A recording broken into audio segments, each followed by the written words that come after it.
Welcome back to CryptosRUs. I am George. We're all George. So, guess who is buying more Bitcoin? Right after a $500 million sale, Michael Saylor has announced he plans on buying another $1 billion worth of Bitcoin. Has Michael gone completely off the deep end? Has he gone completely crazy? Or is this the ultimate testament to what a holder is? Someone that pretty much believes that Bitcoin should be held. Bitcoin should be bought. And when you have an opportunity to buy Bitcoin cheap, you do so. So you decide. Let's discuss what's going on with Michael Saylor with Bitcoin and what else is going on around the world of crypto today.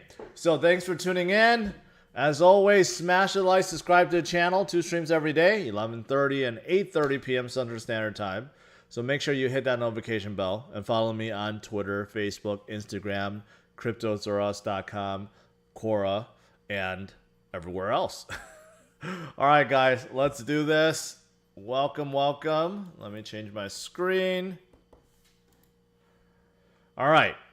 So Bitcoin is still above 40,000. This morning it fell below 40,000. Now it clawed back. But basically, it's hovering. It's going sideways. And that is perfectly all right. We are double of 20,000 in case you guys were wondering. We are at a point where Bitcoin is just recovering. It's as simple as that. I've been saying this for quite some time, right? Ignore short-term volatility. Focus on long-term prosperity. That's what Bitcoin will bring you. It brought Michael Saylor a lot of prosperity. It brought me and many, many other holders prosperity. And that is the name of the game. Regardless what it does short-term, focus on the future. Focus on investing and holding. And focus on the bigger picture. Why Bitcoin is going up in the first place? Why is there so many people that want so much of it? Why would someone buy over 100,000 Bitcoins? Yeah, why? Why? Well, if you've been paying attention, you'll know that there's a lot of reasons. There's a lot of reasons to be buying Bitcoin. And I'll share some of those with you tonight. But overall, Bitcoin is doing fantastic right now. It has not come up over 41,000. That seems to be the temporary ceiling. But after that, we have one around 43,000, 45,000. And you know what? If we keep breaking through all those shorts out there, we'll be wrecked. We will have a short squeeze, a massive one that could push Bitcoin right back up to 50,000 plus. How the narrative changed so fast. Right? Just a day ago, just 2 days ago, people were talking about 20,000 is right around the corner. Bitcoin is in a bear market, this and that, and all this negativity, right? I know it's hard to ignore because media is driving it. The big dogs, the ones pulling the strings are driving it. But you know what? What a day a difference makes, right? Well, I said that backwards. What a difference a day makes. And things are looking much, much better. And, CMC is broken right now, which is why the global market cap is at negative 82%. If this was for real, I think a lot of people would not be tuning in right now. They would say, goodbye, no more. But I do want to remind you guys that during 2020, during the peak fear season of pandemic and COVID and stuff like that, the global market cap dropped as low as 111 billion, if I recall. Yeah, so just think about how low that is. 111 billion versus where it is now, which is, I forgot what it was, 2 trillion? 2 trillion or 1.5 trillion? I forgot where it was this morning, but kind of shows you, again, how things can move so quickly in the world of crypto. Despite the fact that, there will be times, weeks, months, seems like there's no movement. And then all of a sudden, you have all the movement that you'll ever crave for. And if you happen to be sitting on the sidelines, you happen to be waiting for that next drop, well, guess what? You would have lost out on a ton. So I've been talking about altcoins that are still very undervalued. I still believe that. I do believe that a lot of these altcoins, nothing has changed fundamentally with them. Has anything changed with Cardano? No. They're still testing out Alonzo. Gauguin is still on track, right? Has anything would change with the Ethereum? No. There's still a lot of developments happening. Beacon Chain is still being worked on. EIP 1559 is still being worked on. London Hard Fork is still being worked on. I mean, there's nothing has changed. Dogecoin, do you still have Mark Cuban and Elon shilling it? Yes. So nothing has changed from that. And in fact, there's development. There's a Dogecoin bridge being built to cross communicate with Ethereum and almost everything, right? Including Solana, Chainlink, Polygon, Theta, which some of these projects have huge things coming end of this month, including Theta with their new 3.0 VeChain, and you go down a list. There's just so much goodness out there, right? So that's why I've been saying ignore the FUD, ignore what people are saying in terms of, oh, it's the end of crypto, it's the start of bear market, everything's going to crash down to nothing. You know what? You just got to ignore that. You got to ignore that because that's just simply not true. Simply not true. Now, speaking of Solana, I do have a brand new article on CryptosRUs.com. I did not tweet this out yet, but I will. But this is a fantastic overall or overview of what Solana is in case you want to learn more about it. So I will tweet this after the stream, but in case you want to check it out, CryptosRUs.com. I've been promoting this a lot because I've hired a lot of writers to write a lot of articles, and they're building up about altcoins, articles, current news, a really good one about Central America. Check it out if you haven't. All right, let's get to the main topic. Main topic of tonight, and that is Michael Saylor and MicroStrategy, which Michael, you could argue, is a madman or a genius at this point. It really depends on how you view him because he is just thirsty, very thirsty for Bitcoin. He can't seem to get enough. He wants it all basically to himself. He's doubling down, tripling down, quadrupling down, and just keeps going and going. So we know that he just raised $500 million in new convertible notes that he sold and he collected and he bought Bitcoins with. I don't know if he actually bought it today, but I think he did. Wait, let me make sure I didn't miss any super chats here. Did you see Thailand ban meme coins? Yes, I covered that yesterday, Oz. It's obvious when Saylor saw his debt oversubscribed by $1 billion, he knew people would buy his stock. That is correct. And then someone else also chimed in and said, Michael Saylor is not practicing proper risk management. Let's remember that just because you make big bets doesn't guarantee you win. That is true. I've said that before. I've been critical of Michael before. So after he raises $500 million, right now, he's not having another convertible notes offer. He just released on Twitter that he plans on selling up to $1 billion in new stock, and he plans on utilizing that for operations and to buy Bitcoin. We know that's code for I'm going to use it all to buy Bitcoin, right? So it's a new strategy. We haven't seen it before. I guess it's fitting of the name MicroStrategy.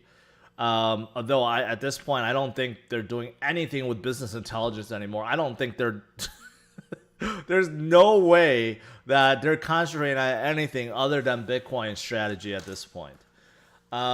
So this is not going to be, I don't think it's going to be announced because according to the announcement, they're just going to start selling stock whenever. There's no definitive time period or anything like that. It's just going to happen.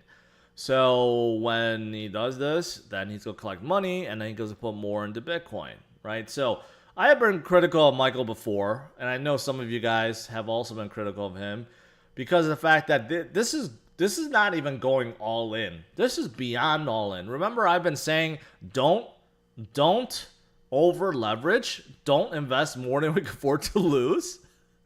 This is actually a good example of it, although some will argue the risk is a lot tamer by selling those convertible notes that pay out in 5 years, right? And also selling stock. If people wants to buy it, then sure, you can sell it and you make money from it, right? But this is going way, way, way beyond just putting his cash reserves into Bitcoin, which he spent a long, long time ago. Then he started doing convertible notes offering, and now he's selling stock. So this is going way beyond. But you know what? It has been working. It has been working because, you know what? He has made billions off of his purchase. His average price is about 24,000 still. You know, when Bitcoin fell to 30,000, it was getting a little bit iffy, but still, it was way. His average is way below. So right now he controls 92,000 Bitcoins with his 500 million purchase. I think it pushes him close to 100,000 Bitcoin. And then you have another $1 billion of purchase, which could be another 25,000 Bitcoins, right? So when it's all said and done, it could be around 125,000 Bitcoins, which is quite a lot, in such a short time period for one person or one company to accumulate that much Bitcoins. Wow. And is that ultimate end game? See, this is one of the questions I want to present to him because I'm working with his team to get him to do an interview. Because I know a lot of you guys didn't know that Michael Saylor runs a free school. It's called Saylor.org, I believe. So what is the purpose of him accumulating this many Bitcoins, right? Is he trying to become the world's richest man? Is Michael Saylor trying to become the world's first trillionaire? If Bitcoin does go up to 100,000, it goes to 1 million, it keeps going, right? He will become the world's first trillionaire. But what is the whole point to this? Is it because he wants to give free education for everyone? Maybe this is one of the questions I want to pose to him. I don't think a lot of people realize that he also does run. He's a philanthropist. He runs a free school. So maybe that's the end game. I don't know. It's too early to tell, but I do know that he's just going all in, and you know what? I guess that's a fantastic thing for us Bitcoin holders, and it is a good. I guess he's a good influence for us holders, right? Because I've been always talking about dollar cost averaging, buying the dips and holding, and that's what he's doing. Whenever there's good dips, he takes advantage and he buys and he holds. And when there's more dips, he buys some more, right? And that's what you do. You just dollar cost average the dips or set a schedule and then you hold them. I mean, that's simply it. All right, what else is there? Well, this is good news. Of course, El Salvador has been widely talked about by everyone because they made a big splash, and now all these countries and everyone else, right, is trying to get in, trying to break their chains, break free. They want to use Bitcoin as something that gives them freedom, financial freedom, right? And we know that the powers that be, the IMF, ECB, or whoever else, the G7, anyone that's in control of money and giving out money, they don't like that. Well, right now, according to this new news, Bitcoin remittances has surged 300% ahead of Bitcoin become legal tender. Remember, it's going to take 90 days. 90 days before this happens. But in the meantime, the whole infrastructure is being revamped right now.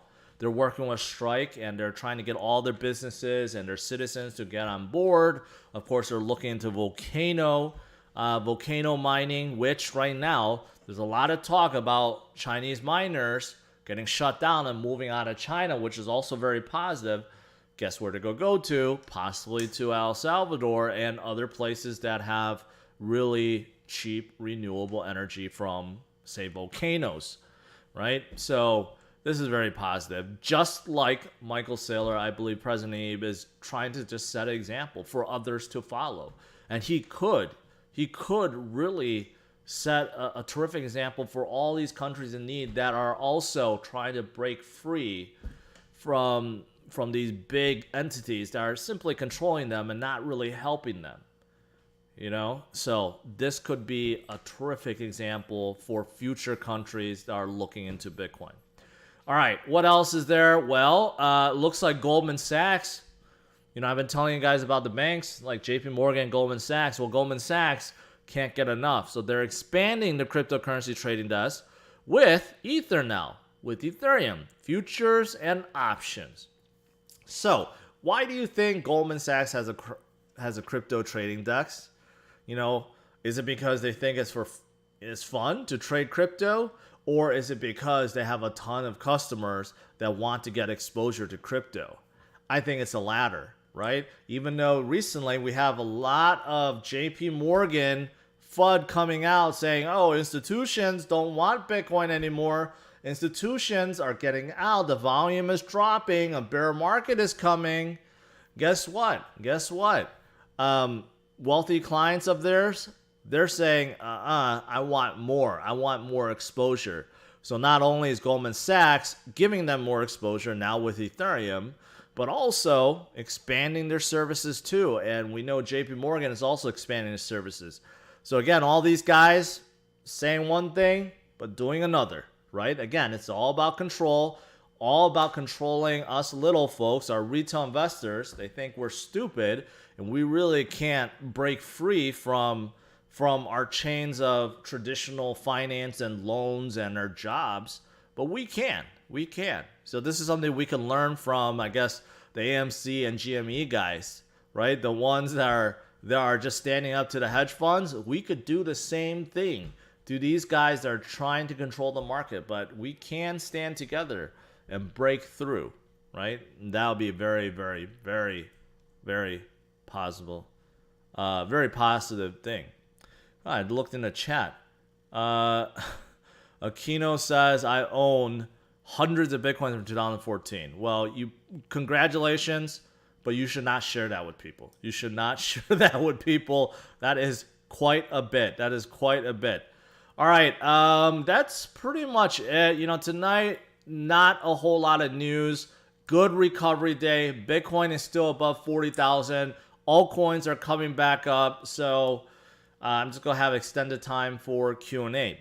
But before I get to that, I have a new channel sponsor. And that is a project I used to cover. They've gone silent a little bit, but now they're ready to make a splash. And I'm talking about Energi. Energi, which is now a fully fledged Ethereum-based blockchain. So to give you a little history, I've covered Energi many times in the past. They started out as a Dash fork. They were a basic competitor to Dash. They had a masternode set up just like Dash, and they had a better treasury. Although there was no ICO, no pre-mine, the whole project was funded by Tommy Worldpower, who is still very involved with the project. But since then they have revamped themselves. They have come up with a new chain, a Ethereum code base, and they are EVM compatible. They're all about ERC20 tokens and bring dApps aboard, and there's very fast proof of stake blockchain. So that's in a summary what Energi is, but they've gone way beyond that. You can see right on top, they have a new swap. Their new swap, which is called Energi Swap. How fitting, right? And it just looks like all the other swaps out there. Uniswap, Sushi Swap, Pancake Swap, Quick Swap, whatever kind of swap. It looks very, very similar. Very easy, similar design where you could swap from one token to another, and you could simply connect your MetaMask wallet, right? So this is brand new for them. It's up and coming. You could add liquidity to the pool, and right now they have about 8.5 million of liquidity locked in, which is a small amount versus the other, swaps, which of course have billions locked in. But it is a start. And everything looks pretty fancy. Now, what else are they building on? Well, according to their roadmap, not only that, pretty soon they will come out with an Energi Bridge, which will connect Energy and Ethereum together, which will allow other tokens to basically transfer between the two chains. And if you look at, I mean, they're just working on a lot. Liquidity farming, synthetic assets, right? Everything you can think of, what's popular in DeFi, they want to bring aboard Energy, okay? Now, what are some other things that they have that other people don't? Well, they have a defense system, and Tommy is very proud of this. They call it EBI, play on FBI, but basically, it's a whole team dedicated to looking at hacks and vulnerabilities and so forth. So if there is some kind of vulnerability, some kind of hack, they can attend to it and defend the dApp, the user, the network very, very quickly. So they also have that. Also, I mentioned masternodes. It's very profitable right now to not only stake, but also run a masternode. According to the Staking Rewards website, right now, if you stake Energy inside a wallet, you're getting about 15% APR. But if you run a masternode, it's almost 50%. So it's very, very profitable to stake or run a masternode with Energy. Right? So that's pretty much it in terms of Energy. Just want to give you guys a broad overview since this is a longer term relationship. I will be covering more about Energy as time goes on. All right? So if you want to check them out, check out the URL in the description of this video. All right, guys. Now let's do some Q&A. Although I wish this global market cap would fix, but it's not. Anyways, let's do this. Let's do this.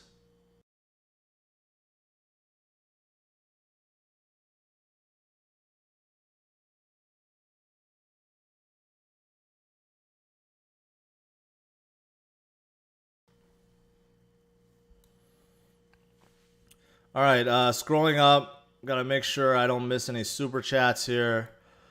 You should do a collaboration with Jordan. He's a newer TA guy.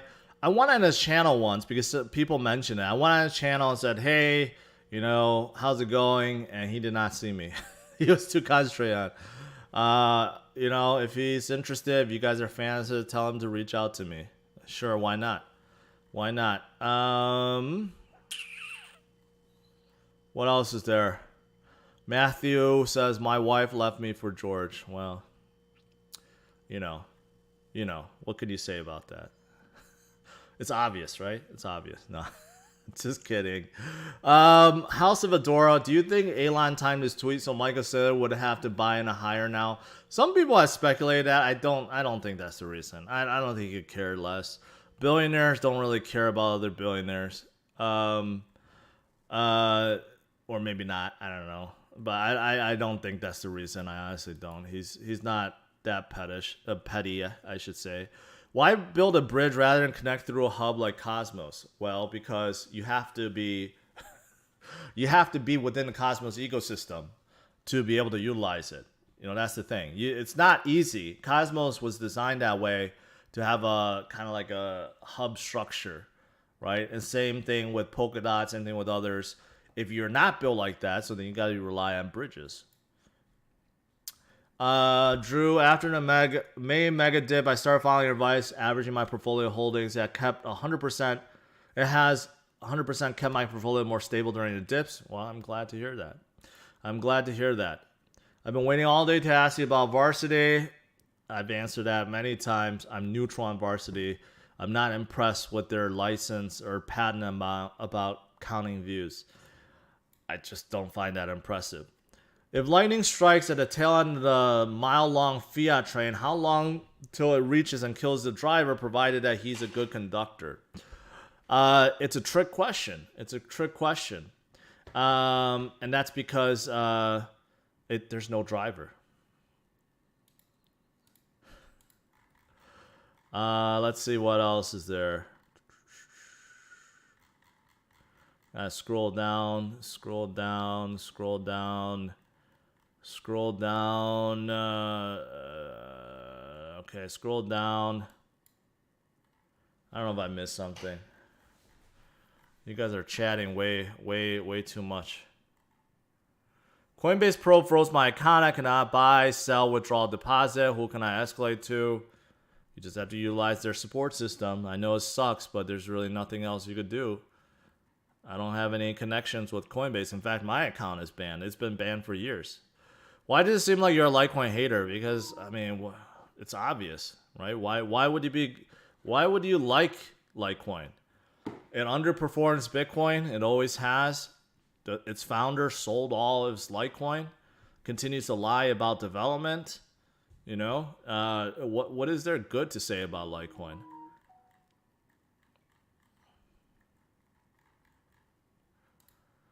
I don't have any opinion on it.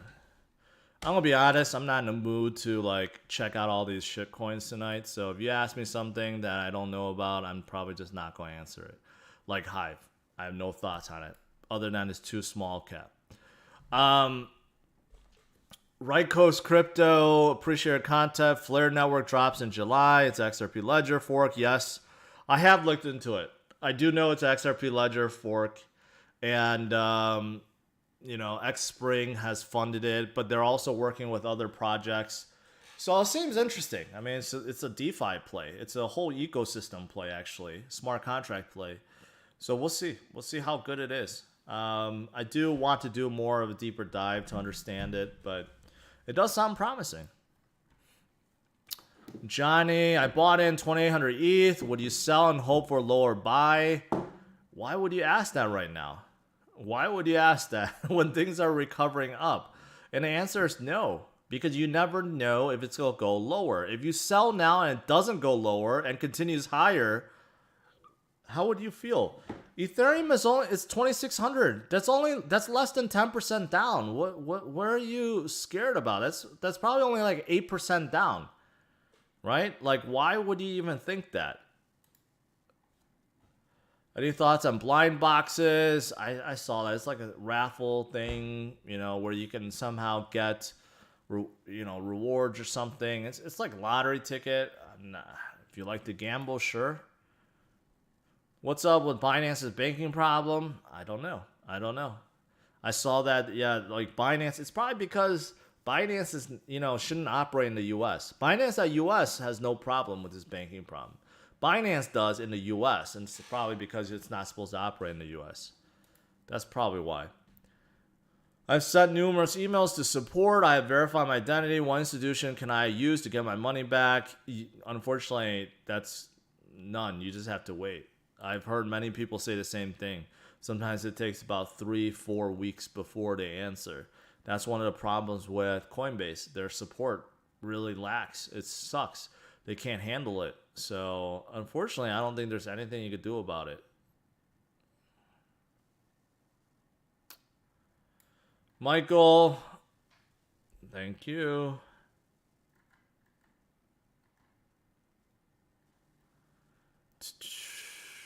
Nervous Network. It's good for them. They have this bridge to Cardano, but I don't know if they're, I don't know if they're, they don't have the same kind of attention as the other chains. So I don't know if they could catch up.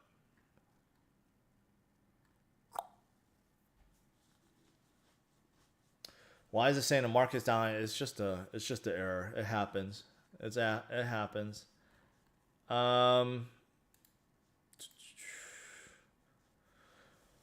Please give your thoughts on Muse NFT branded as Uniswap type for NFTs. I haven't looked into it, so I can't really tell you. But it's too small. Volume is really, really small. Down 50% in volume. Forget the market cap, just the volume itself. So, overall NFTs are struggling because it's just oversaturation. People don't want to pay the insane prices for NFTs anymore. So, yeah, so that should answer your question. Shan Lu, you're the real one. Appreciate that. So are you. Thoughts on Frax and FX? No thoughts. Yeah, no thoughts on them. Let's collab on some Harmony development. Hit me up. Actually, the opposite. You should hit me up if you want me to. And I don't know if you're with the team or not, but I'm in pretty close contact with the team. I know Peter and Steven, but I do like Harmony quite a bit.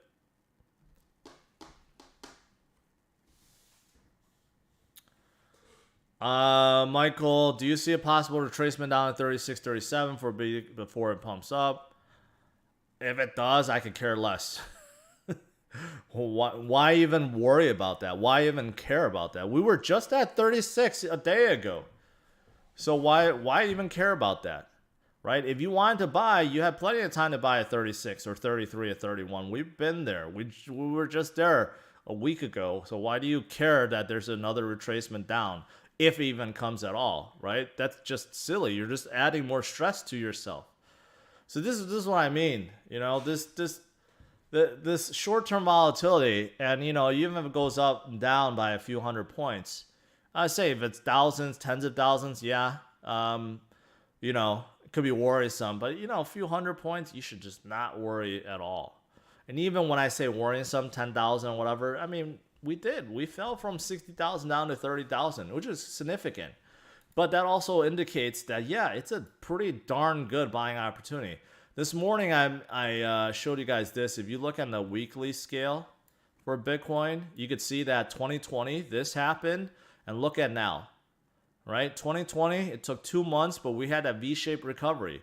And right now, that's what it looks like. You know, we're already moving upwards. This is, I think, very, very similar to what happened last year when we had sort of a capitulation moment. Shout out to the Salvadorians that woke up and buying more. Thoughts on Bakery Swap? I still think Bakery Swap is good. They have a good amount of NFTs on board. I think that's pretty good for them. Until Binance Smart Chain gets a premier NFT marketplace, they'll lead that space. Do you think crypto will dip now that it's second half of the month? It does that pretty much? No, I don't think so, because we just recover from our lows. Not everything is the same, and not every second half of the month goes down, and not every futures expiration also goes down. So, has anyone ever stopped to think for a second that Michael Saylor himself might be behind some of these FUD deals? I'm just speculating. It doesn't seem like it, because all his buys have been pretty horrible recently. So let's just put it that way. His last few buys have all in the 50,000. So I don't think he's going to bring FUD upon himself like that. So I don't think that's the case. ADA to $5 to $10 by the end of bull run.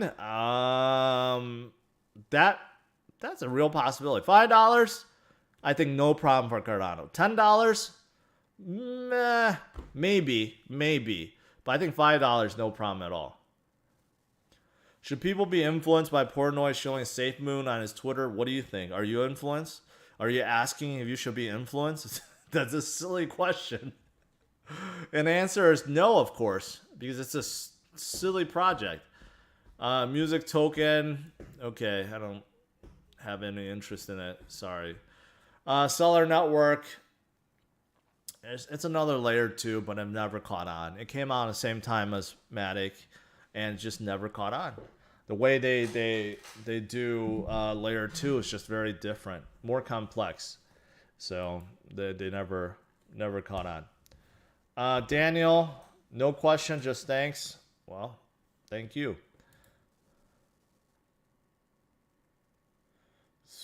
SEC's going to leave crypto alone after XRP. No, that's unlikely. They're going to go after more. There are a lot of people that are speculating on which project is going to go after next. Maybe Stellar, maybe Chainlink. No one really knows at this point. Well, it looks like Bitcoin wants to run up some more, 40,400. So the high of today is about 41,000. Let's see if we can break that.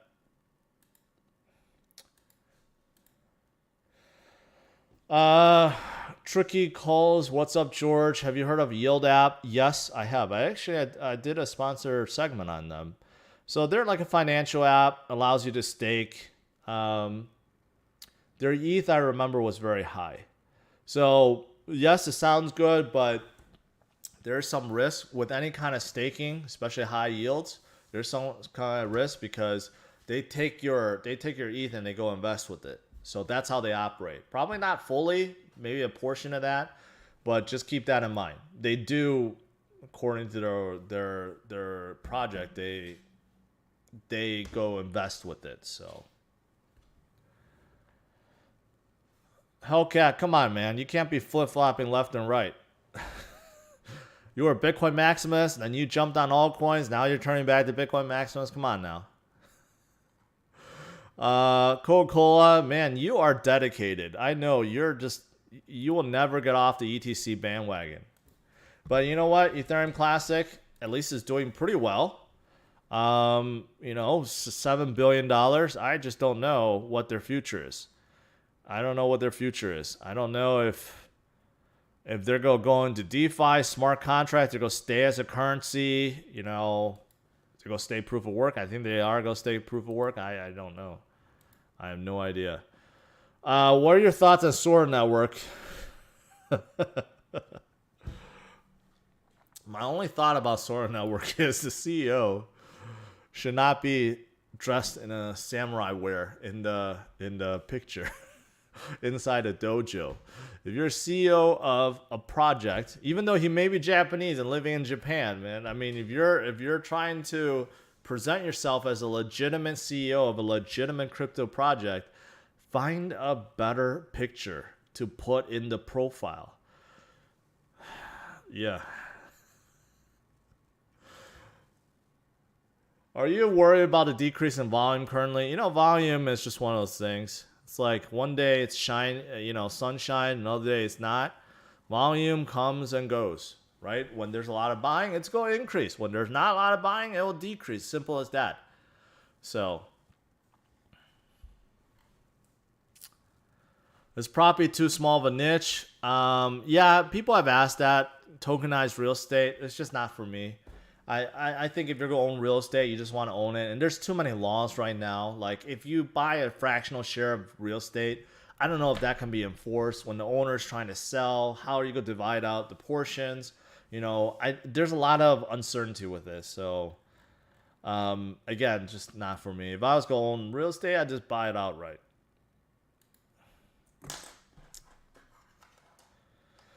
What are your thoughts on Mina? Only coin I keep these saying. Dollar cost averaging beside Bitcoin. It can't scale and it has security issues right now. So those are two big things. It's very cutting edge as far as I understand. They take snapshots of the chain. They don't really store everything.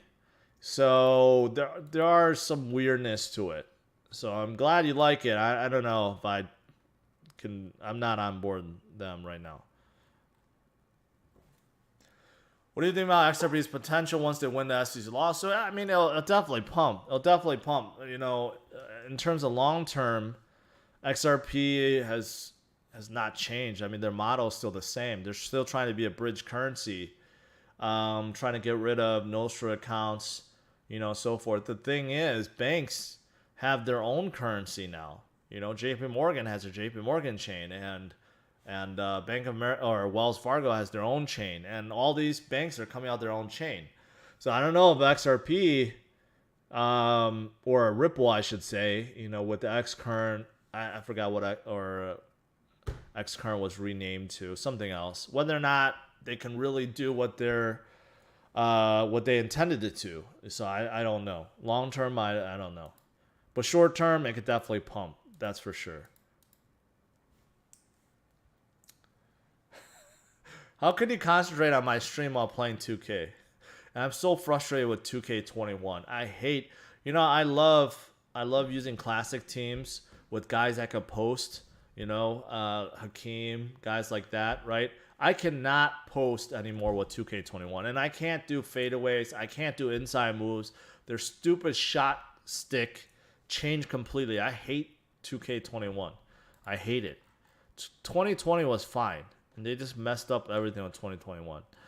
VeChain, yes. Cody, yes. Yes, a very good one. All right, that's it. Overall, guys, Bitcoin is still doing good, right? We have a lot of good news recently. Now things have really turned 180, not fully, but things are looking much better now. Michael Saylor still going nuts with Bitcoin, still buying more, planning buying another billion. El Salvador has really caused an uproar with the elites, the powers that be. They're getting worried, and all these several other countries are looking to Bitcoin as well.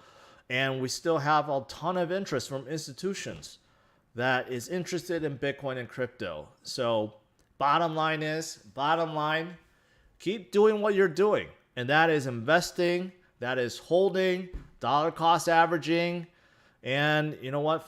Following the 50-25-25 rule. If you follow these and you continue down the path, because if you do, I believe that you'll break through the chains of your 9-to-5 job and the control that the banks and financial companies and credit card and everyone else that you may have a loan with, right? You could break the chains. You could achieve financial freedom, right? So you just have to get through it, stay strong, and continue forward. It's that simple. It's that simple. All right, guys. Thanks for tuning in. As always, smash a like, subscribe to the channel. I'll see you guys tomorrow, 10:30 or 11:30 a.m. Central Standard Time. All right. Have a good one, guys. Take care.